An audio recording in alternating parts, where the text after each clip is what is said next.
हरे कृष्ण। वर्णाश्रम धर्म ये इस भौतिक जगत में जीवन जीने के लिए किसी भी व्यक्ति को जो निर्देश दिए गए हैं मनु महाराज के द्वारा, वो वर्णाश्रम धर्म के अंतर्गत आते हैं। वर्ण यानी जो अलग अलग ब्राह्मण, क्षत्रिय, वैश्य, शूद्र, इसको वर्ण कहा गया है। और गृहस्थ, ब्रह्मचारी, वानप्रस्थ, सन्यासी, ये जो है ये आश्रम है। जिस वर्ण के हम हैं और जिस आश्रम में हम हैं, उसके कॉम्बिनेशन से हमारा विशिष्ट धर्म बनता है। इस वर्णाश्रम धर्म का पालन करने से व्यक्ति धार्मिक कहलाता है। इस वर्णाश्रम धर्म के विरुद्ध आचरण करने से व्यक्ति अधार्मिक कहलाता है। ये धर्म का पूरा जो चक्र है ये बहुत क्लिष्ट है और इसलिए धर्म का आचरण करने के लिए गुरु की आवश्यकता होती है। ठाकुर भक्तिविनोद धर्म का क्लासिफिकेशन 3 प्रकार से करते हैं। एक है नैमित्तिक धर्म, दूसरा है नित्य धर्म और तीसरा है अनित्य धर्म। नित्य धर्म का अर्थ क्या होता है? जो हमारा नित्य स्वरूप है उसका जो धर्म है वो है नित्य धर्म। नैमित्तिक धर्म का अर्थ है कि जिस निमित्त से हम जिस वर्ण में, जिस आश्रम में हैं, क्योंकि वो परिवर्तित होते रहता है। व्यक्ति हमेशा ब्रह्मचारी नहीं रहेगा, शायद वो गृहस्थ भी बनेगा, गृहस्थ वानप्रस्थ बनेगा, वानप्रस्थ शायद सन्यासी बन सकता है। तो आश्रम के अनुसार उसके धर्म परिवर्तित होते रहते हैं।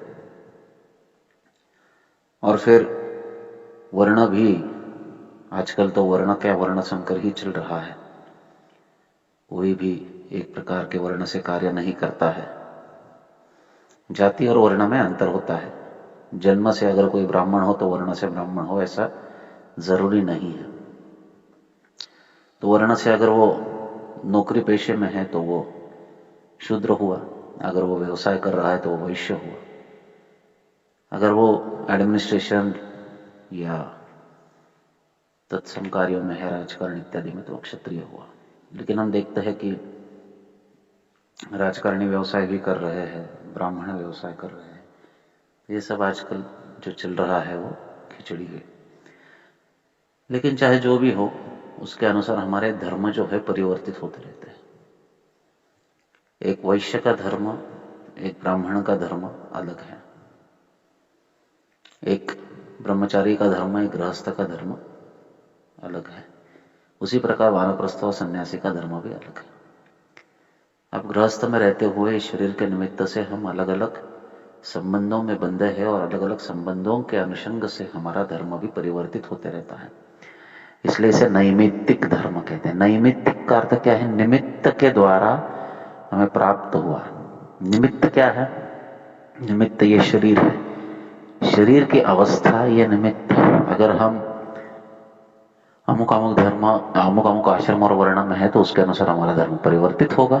अगर हम अमुक अमुक संबंध को निभा रहे हैं तो उस संबंध के अनुसार हमारा धर्म परिवर्तित होगा। जैसे कि एक व्यक्ति बेटा भी हो सकता है, पिता भी हो सकता है, गुरु भी हो सकता है, शिष्य भी हो सकता है, पति भी हो सकता है, भाई भी हो सकता है। और अलग संबंध के अनुषंग से उसका धर्म अलग अलग होता है। पिता और पुत्र का धर्म एक नहीं है, पति और भाई का धर्म एक नहीं है, गुरु और शिष्य का धर्म एक नहीं है, लेकिन एक ही व्यक्ति अलग अलग संबंधों को निभा रहा है। तो वो जो धर्म है वो नैमित्तिक धर्म कहा गया है। परंतु चाहे व्यक्ति ब्राह्मण हो, क्षत्रिय हो, वैश्य हो, शूद्र हो, ब्रह्मचारी हो, गृहस्थ हो, वानप्रस्थ हो अथवा सन्यासी हो, किसी भी अवस्था में, वो मनुष्य हो चाहे पशु हो, वो हिंदू हो चाहे मुसलमान हो, किसी भी अवस्था में उसका एक स्वरूप जो है वो नित्य बना रहता है, कभी भी परिवर्तित नहीं होता। और वो नित्य स्वरूप जो है वो भगवान के दास्यत्व का स्वरूप है। भगवान की दास्यता करना, भगवान की सेवा करना, ये जीव का नित्य स्वरूप है। जीवेर स्वरूप है कृष्णेर नित्य दास। नित्य रूप से वो कृष्ण का दास है और नित्य रूप से कृष्ण उसके स्वामी है और नित्य रूप से इन दोनों का संबंध बना हुआ है। ये नित्य है। और नित्य संबंध और नित्य अस्तित्व के अनुषंग से जो धर्म आता है उसे नित्य धर्म कहा जाता है। बाकी इस जगत के जो भी धर्म है, जैसे कोई कहता है मैं हिंदू हूँ, कोई कहता है मैं मुसलमान हूँ, कोई कहता है मैं ईसाई हूँ, ये सब जो है ये मानव निर्मित धर्म है और इसलिए ये अनित्य कहा गया है। तो नित्य धर्म जो है वो भागवत में उसको उसकी परिभाषा दी गई है। तो कहते हैं सवै पुंसाम परो धर्मो यथा भक्ति रथोक्षजे। नित्य धर्म का अर्थ है कि सभी जीवों के लिए, चाहे वो किसी भी निमित्त से किसी भी शरीर की अवस्था में हो, उनके लिए एक ही धर्म है और वो परधर्म है, वो परम धर्म है। और वो धर्म क्या है? भक्ति रथोक्षजे, भगवान अधोक्षज की भक्ति, भगवान श्री कृष्ण की भक्ति करना। भगवान का एक नाम अधोक्षज कहा गया है क्योंकि अधोक्षज का अर्थ है हमारे इंद्रिय के अनुभव जिन तक पहुंच नहीं सकते, जो हमारे इंद्रिय से परे है वो अधोक्षज है। इन भगवान जो अधोक्षज है हमारे इंद्रियों से, जिसको हम देख नहीं सकते, जिनको सुन नहीं सकते, जिनको अनुभव नहीं कर सकते हैं, वे एक जीव के लिए सुगम्य हो जाते हैं, एकदम ही सुगम्य, फेस टू फेस दिखाई देते हैं और सुनाई भी देते हैं। ये सब होता है जब जीव अपने हृदय में भगवान को स्थापित करता है। और हृदय में भगवान को स्थापित करने की एक ही विधि है, भगवान के नामों का जप। जैसे ही व्यक्ति भगवान के नामों का जप करता है, अभिन्नत्वात् नाम नामिनोः, नाम और नामी में भेद नहीं है, भगवान और उनके नाम में भेद नहीं है, तो भगवान उस साधक के हृदय में स्थापित हो जाता है। अब नाम के दो कार्य है, एक तो वो हरिनाम प्रभु जो है हमारे हृदय को शुद्ध करते हैं, चेतो दर्पण मार्जन, और जैसे ही हृदय शुद्ध होते जाता है वैसे वो हमें प्रेम भरते रहते हैं। तो हृदय भी शुद्ध होता है, भौतिक वासना से मुक्ति मिलती है और साथ ही साथ कृष्ण प्रेम भी प्राप्त होता है। तो भक्ति करने से भागवत में कहा गया है कि 3 मुख्य कार्य होते हैं, तुष्टि पुष्टि क्षुध अपाय।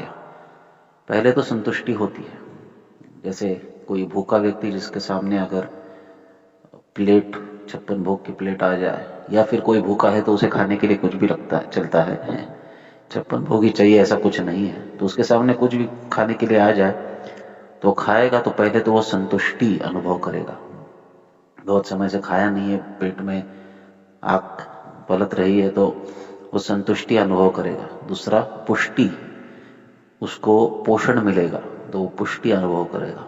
और क्षुध अपाय, उसकी भूख का शमन होगा।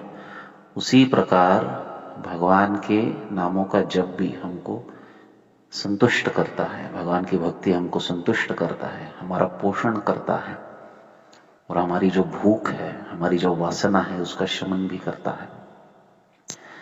ये भक्ति, ये हमारा नित्य धर्म है, जिसको कहा गया है परधर्म। ये तो भक्ति रथोक्षज है। इसको अगर हम अहेतु की अप्रतिहता करेंगे, किसी भी हेतु के बिना और किसी भी अपेक्षा के बिना अगर भगवान की भक्ति करते हैं, ये आत्मा संप्रसिद्धति, तो जीव वास्तव में संतुष्ट होता है। यही संतुष्टि की विधि है। इस जगत में प्रत्येक जीव संतुष्टि ढूंढ रहा है, हर एक को सेटिस्फाई होना है, लेकिन कोई सेटिस्फाइड नहीं है, कोई संतुष्ट नहीं है। और चूंकि संतुष्ट नहीं है इसलिए वो अपनी वासना की अग्नि में जल रहा है। इस अग्नि से बाहर निकलकर संतुष्टि के अनुभव करना, यही जीव वास्तव में खोज रहा है, लेकिन उसे मिल नहीं रहा।